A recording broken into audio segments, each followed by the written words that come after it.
Friends, welcome to the part 5 of chapter 4।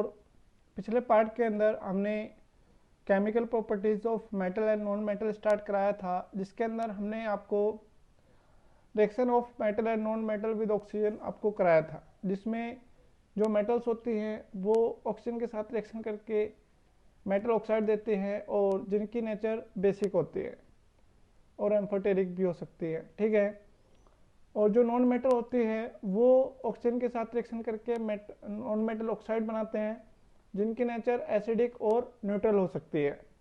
हमने आपको एक टेबल भी दी थी जिसके अंदर हमने डिफरेंट नॉन मेटल्स के ऑक्साइड की नेचर और उनके फॉर्मूले आपको बताए थे। ठीक है। तो इस वीडियो के अंदर हम आपको next chemical properties of metal and non metal के बारे में बताते हैं।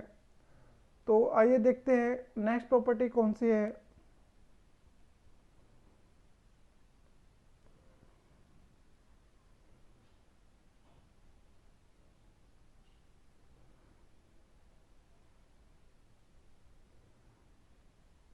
तो next property is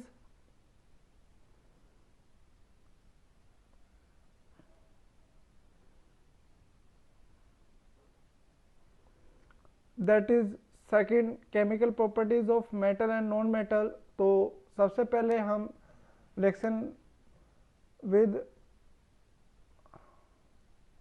water of metals पढ़ते हैं। तो metal react with water and displaces hydrogen from water to form metal hydroxide and metal oxide and hydrogen gas. तो क्या होता है कि जब कोई भी मेटल होती है, मोस्ट ऑफ द जो मेटल्स होते हैं वो मेटल हाइड्रोक्साइड या मेटल ऑक्साइड बनाते हैं और साथ में हाइड्रोजन गैस भी प्रोड्यूस करते हैं। तो आपसे पूछा जा सकता है कि जब मेटल वाटर के साथ रिएक्शन करते हैं तो कौन सी गैस इवॉल्व होती है? तो इट इज हाइड्रोजन गैस। ठीक है।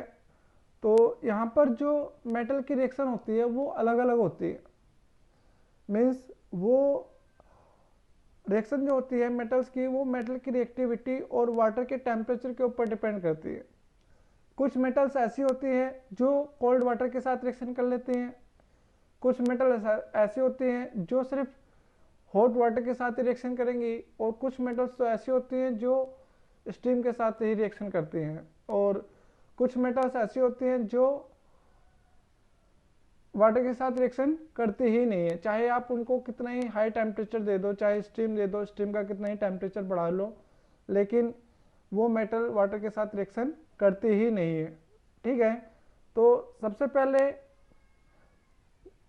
हमने आपको जो नोट्स दिए थे उसमें बताया था कि कोल्ड वाटर के साथ 3 मेटल्स होती हैं जो रिएक्शन करती हैं, कैल्शियम, सोडियम एंड पोटेशियम। तो इनकी रिएक्टिविटी बहुत ज़्यादा हाई होती है। ठीक है। सोडियम, पोटेशियम एंड कैल्शियम, इसीलिए ये मेटल क्या करती हैं, सिर्फ कोल्ड वाटर के साथ रिएक्शन करती हैं। कोल्ड वाटर कहने का मतलब है कि जो वाटर रूम टेम्परेचर पर होता है, जो नॉर्मल वाटर होता है उस वाटर के साथ, तो उसको कोल्ड वाटर ही बोला जाता है। ठीक है। तो यहाँ पर हम एक एक्टिविटी परफॉर्म करते हैं, reaction of metal with water. तो क्या करते हैं, to show that metal react with water to form hydrogen gas. तो जो हाइड्रोजन गैस होती है वो निकलती है, उसको हम एक टेस्ट होता है जिसको हम बोलते हैं पॉप साउंड टेस्ट।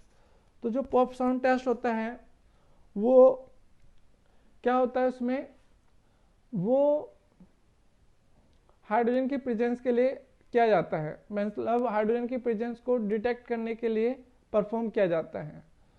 तो इसमें आपको क्या चाहिए, एक सोडियम मेटल चाहिए, फिल्टर पेपर चाहिए, 200 ml beaker, knife, blue and red litmus paper चाहिए एंड वाटर चाहिए। तो method, cut a small piece of sodium with the help of knife and remove the kerosene by pressing the piece with the fold of filter paper. तो हम क्या करते हैं, इसमें एक छोटा सा टुकड़ा काटते हैं सोडियम का नाइफ की मदद से। फिर क्योंकि क्या होता है, सोडियम और पोटेशियम बहुत ज़्यादा रिएक्टिव मेटल होते हैं, इनको केरोसिन ऑयल के अंदर रखा जाता है। तो फिर हमने केरोसिन ऑयल से इनको निकाल के काटा, तो उसके ऊपर क्या होगा, केरोसिन ऑयल लगा हुआ होगा। तो उस केरोसिन ऑयल को हटाने के लिए हम क्या करते थे, उसको फिल्टर पेपर के अंदर थोड़ी देर के लिए रख देते हैं, ताकि फिल्टर पेपर जितना भी केरोसिन लगा हुआ है उसको एब्जॉर्ब कर सके, सोख लेता है। फिर हम क्या करते हैं, take a 250 ml beaker filled its 3/4 of its water, तो हम उसको 3/4 तक पानी से भर लेते हैं। Now we will put the piece of sodium into beaker, फिर हम क्या करते हैं, सोडियम का जो पीस होता है उसको पानी के अंदर रख देते हैं। यू ऑब्जर्वेशन, तो क्या ऑब्जर्व करते हैं, sodium metal floats on the surface of metal at the same time metal to form silvery white ball. तो आप क्या देखते हैं कि पहले स्टार्टिंग में तो जो मेटल होती है वो वाटर में फ्लोट करने लग जाती है, और तुरंत कुछ समय बाद जो एक silver white colour white ball बना लेता है sodium.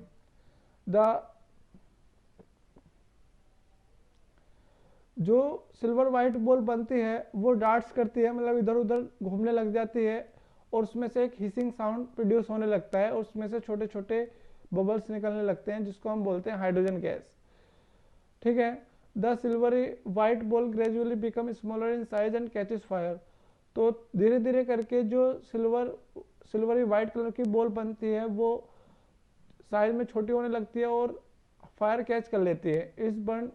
It Burns with A golden yellow flame, तो जब वो बर्न करती है तो उसमें से गोल्डन येलो फ्लेम निकलती है। The solution become hot, this is the heat evolve in the reaction melt the sodium metal and the hydrogen gas produced during reaction catches fire. After the reaction, if the solution is treated with the blue litmus paper and the red litmus paper, तो जो red litmus paper होता है वो blue हो जाता है। तो इससे ये पता चलता है कि जो सॉल्यूशन होता है वो बेसिक इन नेचर होता है। तो बेसिक किसकी वजह से हुआ, क्योंकि उसमें सोडियम हाइड्रोक्साइड बन गया। और जो हिसिंग साउंड आती है जिसको हम पॉप साउंड के थ्रू भी डिटेक्ट कर सकते थे, उसको हम क्या बोलते हैं, हाइड्रोजन गैस बोलते हैं। ठीक है, तो केमिकल इक्वेशन इस तरीके से होती है, 2Na + 2H2O it will give 2NaOH + H2 + heat. तो जब मेटल वाटर के साथ रिएक्शन करते हैं तो वहाँ पर सोडियम मेटल कोल्ड वाटर के साथ रिएक्शन करते हैं तो सोडियम हाइड्रोक्साइड बनता है, हाइड्रोजन गैस बनती है और हीट भी इवॉल्व होती है। क्योंकि अब सोडियम हाइड्रोक्साइड क्या होता है, बेस होता है, जिसकी वजह से वो रेड लिटमस पेपर को ब्लू कर देता है। ठीक है, similarly potassium reacts vigorously with cold water to produce sodium hydroxide and hydrogen gas.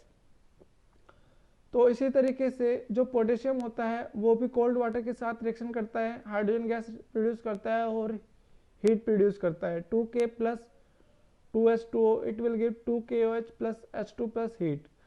तो पोटेशियम भी कोल्ड वाटर के साथ रिएक्शन करता है। उसी तरीके से जो कैल्शियम होता है वो भी हॉट वाटर के साथ रिएक्शन करता है, Ca + 2H2O it will give COH का होल ट्वाइस + हीट + हाइड्रोजन। ठीक है, now we will talk about the reaction with hot water. तो जो मैग्नीशियम और मैंगनीज होते हैं वो भी हॉट वाटर के साथ रिएक्शन करते हैं और मैग्नीशियम हाइड्रोक्साइड फॉर्म करते हैं। Mg+, यहाँ पर तो इन्होंने गलत रिएक्शन दे रखी है, इसको लिखेंगे Mg + 2H2O it will give MgOH का होल ट्वाइस + H2। ठीक है, तो यहाँ पर हाइड्रोक्साइड बनता है। लेकिन now we will talk about the third part. कुछ मेटल्स होते हैं जिनकी रिएक्टिविटी बहुत ही कम होती है, तो ऐसे मेटल्स को वाटर के साथ रिएक्शन कराने के लिए हमें वाटर को बहुत ज़्यादा गर्म कराना पड़ता है। मतलब कि इतना गर्म कराना पड़ता है कि जो वाटर है वो स्टीम में चेंज हो जाए, मतलब भाप में चेंज हो जाता है। फिर जैसे जिंक, एल्युमिनियम और आयरन जो होती हैं वो स्टीम के साथ रिएक्शन करके ऑक्साइड बनाते हैं और हाइड्रोजन गैस बनाते हैं। तो आपको ये याद रखना है कि जो स्टीम के साथ रिएक्शन होती है मेटल्स की, उस केस में सिर्फ ऑक्साइड ही बनता है और हाइड्रोजन गैस निकलती है। ठीक है, Zn + H2O it will give ZnO + H2, zinc oxide और हाइड्रोजन गैस। और 2Al + 3H2O it will give Al2O3 + 3H2, और 3Fe + 4H2O it will give Fe3O4 + 4H2। तो आप देख सकते हैं कि जब मेटल्स स्टीम के साथ रिएक्शन करती हैं तो वहाँ पर सिर्फ मेटल ऑक्साइड बनता है और हाइड्रोजन गैस बनती है। ठीक है, इसके बाद हम बात करते हैं ऐसे मेटल्स की जो स्टीम के साथ भी रिएक्शन नहीं करते हैं, जैसे कॉपर हो गया, गोल्ड हो गया, सिल्वर हो गया, प्लेटिनम हो गया, ये क्या करते हैं, ये बिल्कुल भी रिएक्शन नहीं करते हैं। चाहे आप स्टीम ले लो, कोल्ड वाटर ले लो, हॉट वाटर ले लो, ये किसी भी कंडीशन में वाटर के साथ रिएक्शन नहीं करते हैं। इसी वजह से इनको ऑर्नामेंट मतलब जो गहने होते हैं, ज्वेलरी होती है, उसको बनाने में या डेकोरेटिव सब्सटेंस या कॉइन बनाने में यूज़ किया जाता है। Platinum is use make alloys, electrical gadgets and international standard of weight and measurement.